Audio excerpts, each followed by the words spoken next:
Coriolanus. If ever again I meet him, he's mine, or I am his.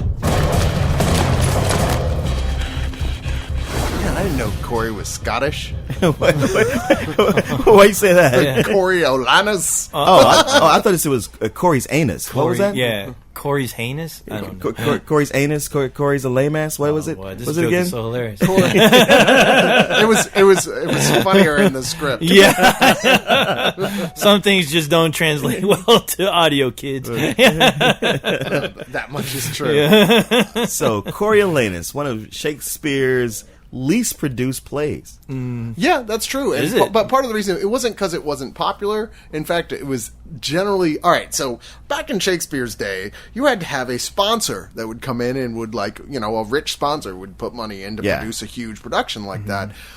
This is so vitriolic against those in power that it's not a huge surprise that this didn't get put on but so much. I thought it was just way ahead of its time because you got guys walking around with M16s, you know, driving around in automobiles. I'm like, wow, that guy was a true visionary, man. Wow. It's based on a dystopian future. Yeah, I know. There is a long tradition in Shakespeare of updating his stuff to various different... You know, ever since the advent of film, they've been doing that, and before that in theater, it's been updated because to say to people, hey, Shakespeare's the things he talked about were in fact universal, and you can move them to different. Maybe not Midsummer's Night Dream, but you know, generally speaking, it's hard to update that one to modern. And we have Romeo and Juliet to blame for that bullshit. No, like that's been going on since way before that. Oh, for me, it went on since I saw Romeo and Juliet. When did it happen before that? I'm not doubting you. I'm just curious. Yeah. I couldn't throw something out on the top of my head, but it's a long tradition. When I was in high school, there were productions that were going on around of various of his plays that were always set in different West Side time Story. periods. West Side Story, there you go. I saw West Side Story set in the Star Wars universe. True story. I just made up in my head. Romeo and Juliet in Star Wars? Fair enough. Well, this one is one of those ones that you say you were laughing about it being prescient, but the fact is, in many ways, it pretty much was. This is the original text of Shakespeare's play, just transposed to modern day, and basically our theater of war, more or less, that we exist in. What I meant by saying it's one of his least produced, I mean, I don't mean so much for at the time it was written, but I mean since then. Yeah. Like most of his other stuff has been translated to film or been on Broadway. Not this one, not so much. I've even talked to people who are huge Shakespeare fans who've gone like, wow, I've never seen a production of this. I think there have been at least one other adaptation. But, you know, you have to remember how many Shakespeare plays there really are. There's lots of ones that just don't ever get produced, you know, that are not considered to be bad plays. They're just not as good as the other ones. However, I gotta say, I didn't dislike this at all. In fact, I really appreciated the way that it was transposed so easily into talking about what's going on right now. And I think also it's one of his most bloody, brutal, violent plays.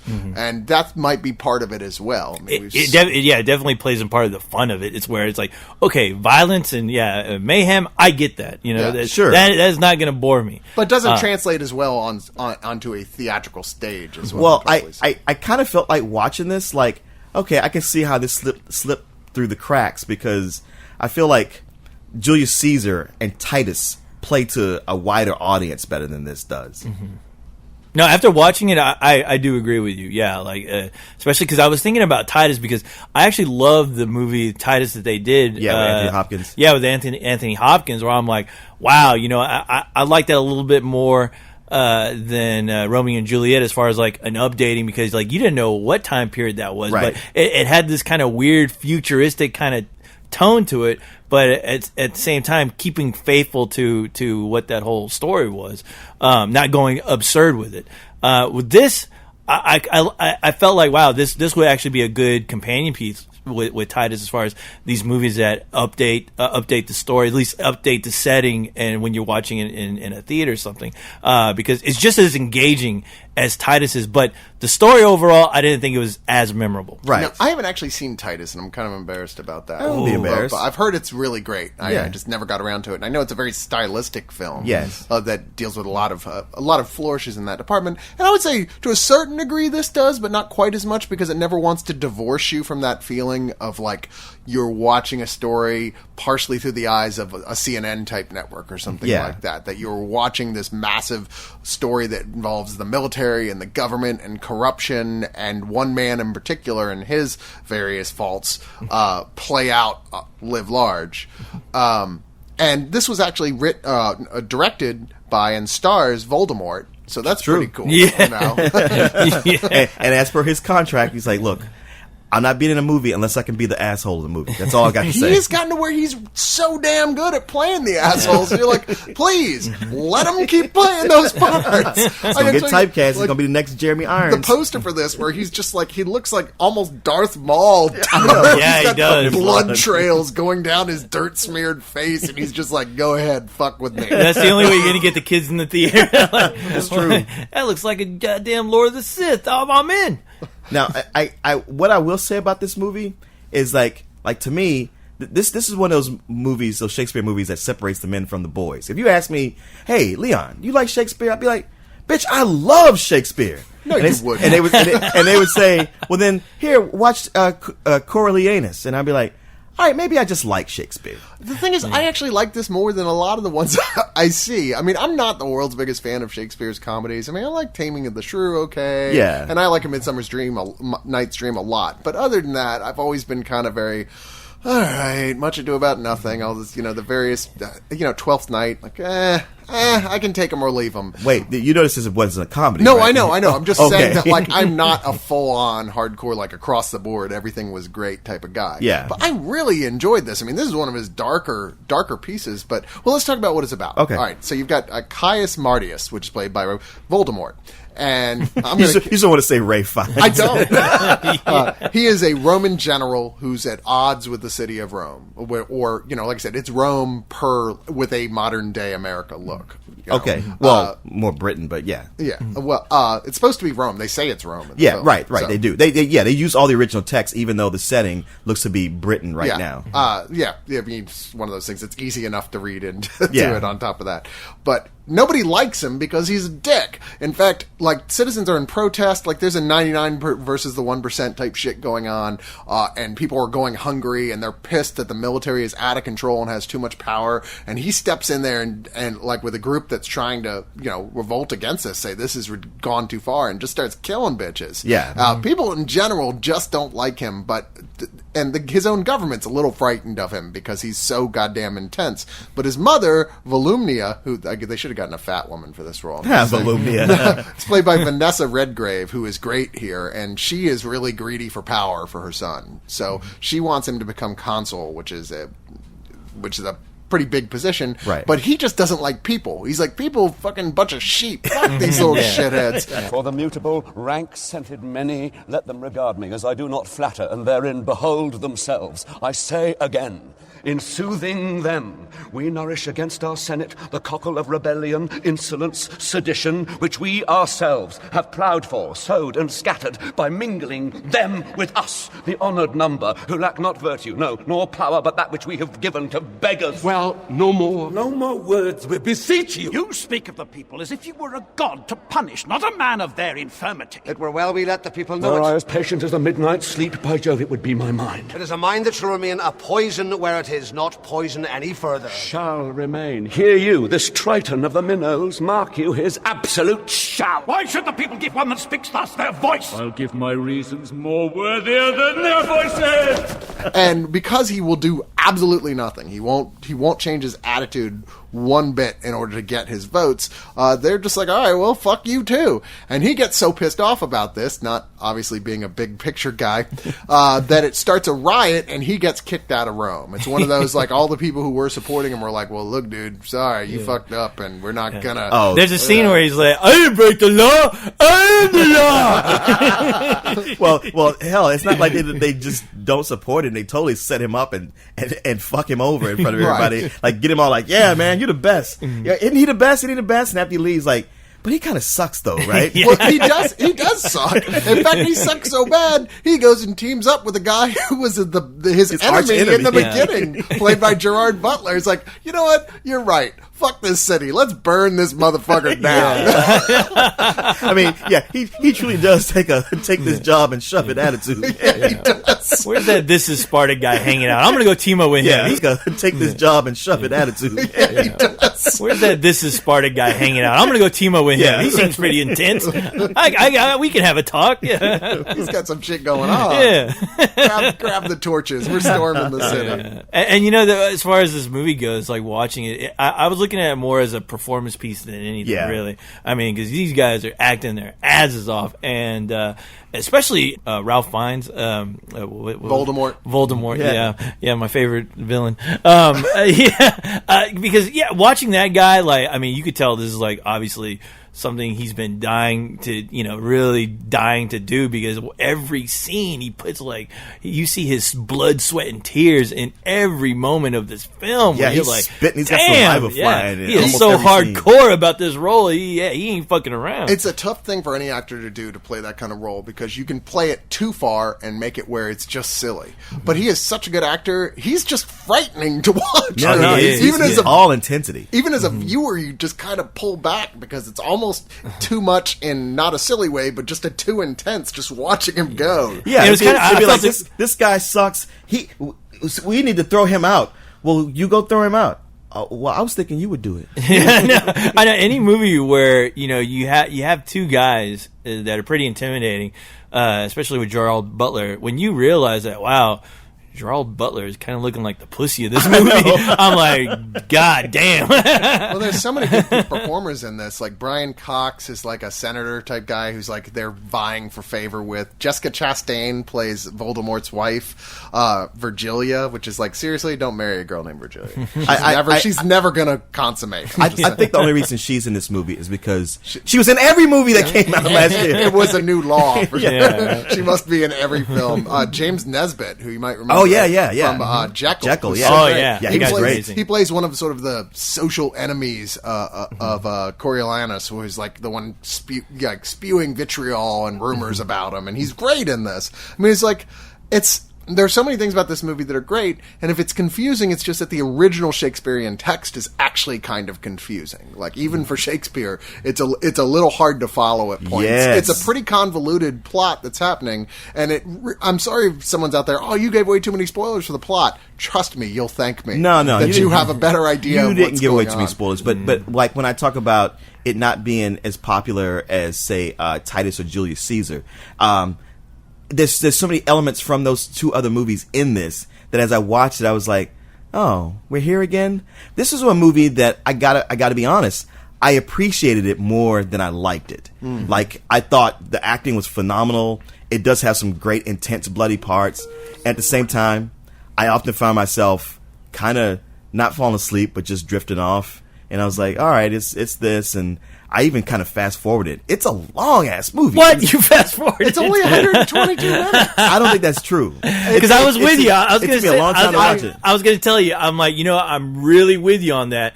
Even though, I didn't fast forward it, I was definitely engaged. But even being engaged, like being really, really into what's going on, because believe me, this was also like testing my intelligence. I'm like, I'm really going to pay attention because I'm really interested in this story. I love stories like this, and it's Shakespeare, something I've never read or heard or heard anybody talk about ever. Yeah. As far as his works, so that made it that more intriguing.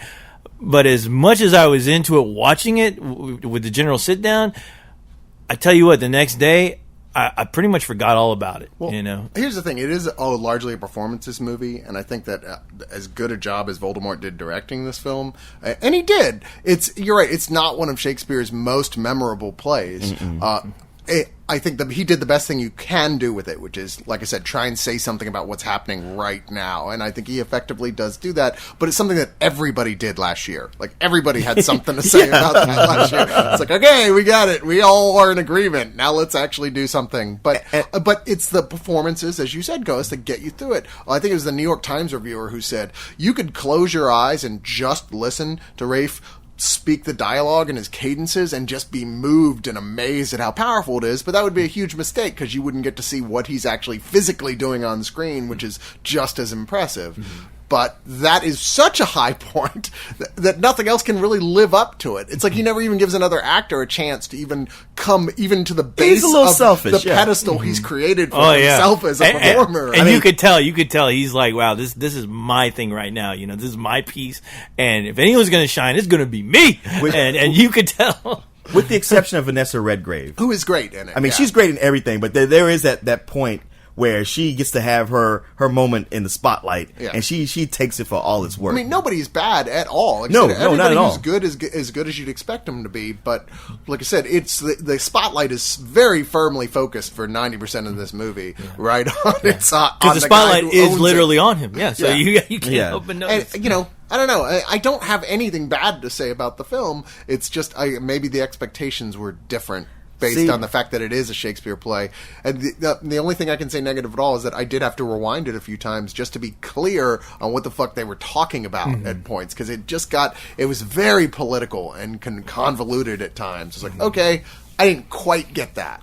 I got the general message of what they were saying about, what's going on now. At the same time, there were times when it got so specific, I was like, no, wait, what exactly? How does that exactly match up with now? Because you're putting it in this military setting that's very contemporary. And I don't know, just times where I was like, all right, if I look in vagaries and try to find something, I can. But if you're speaking specifics, I don't really know. Like I said, I wanted to like this movie more. There's so many great things about it.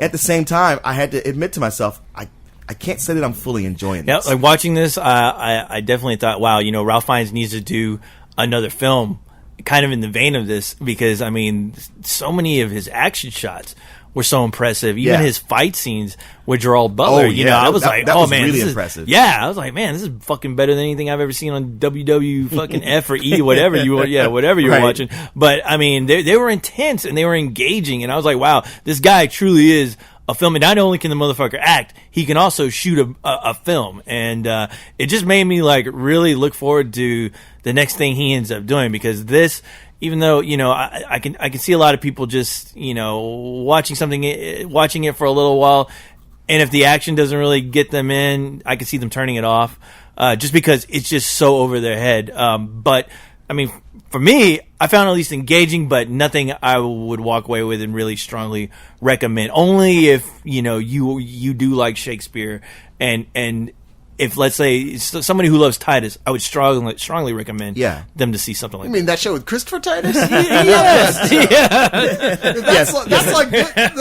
Yes, and the 12 people who watch that show. And that's kind of sucks, because I think Titus came out around the same time as the other Titus movie did. I could be completely wrong. No, it was like a couple years. Was it? Okay, well. Yeah. What do you give it, this co-host? Oh, man, that's good. I mean...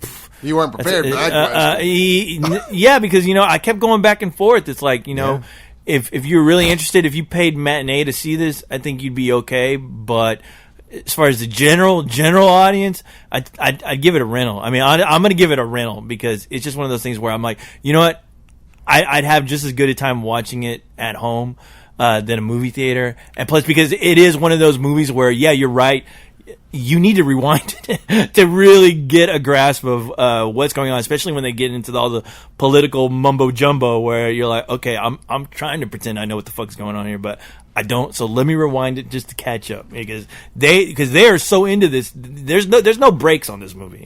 In terms of the strict words that we use to describe our rating system, you're absolutely right. I agree with you in that context. It is in fact a rental, and that it might be better in that way. But if we were to transpose that into like a number system, because it gets confusing which we're talking about sometimes. In a number system, I'm just going to go with that.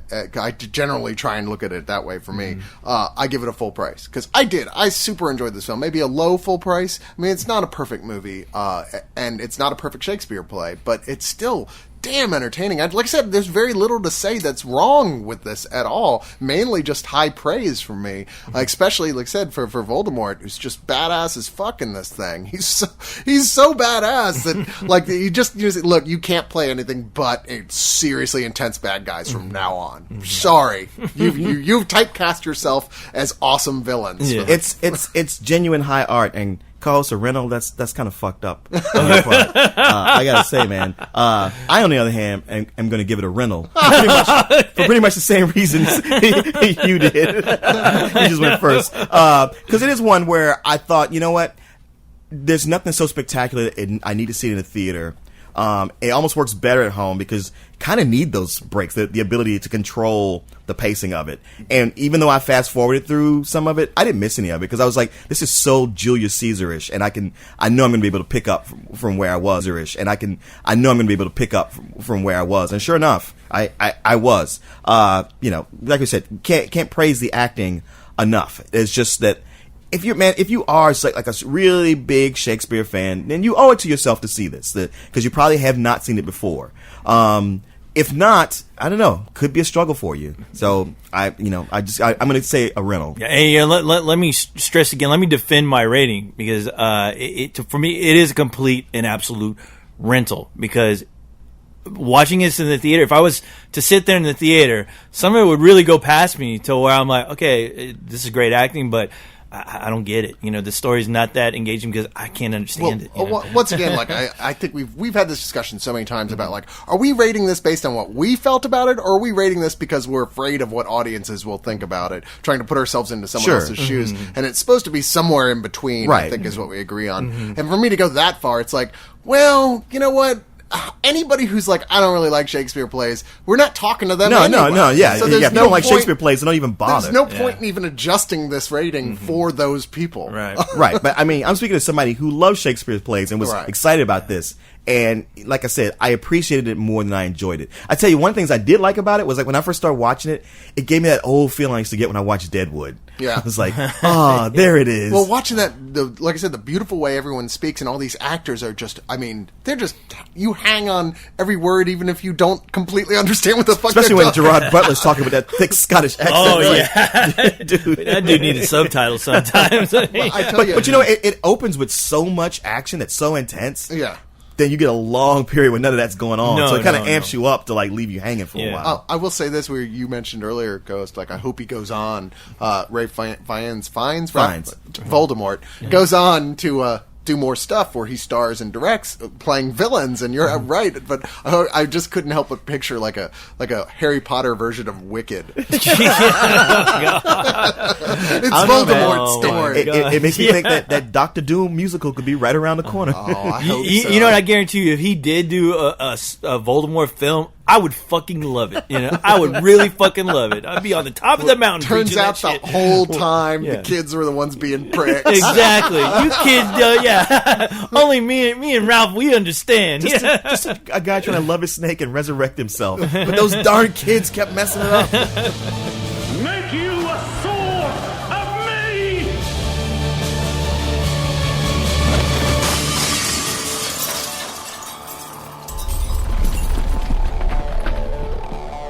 Sweet as my revenge.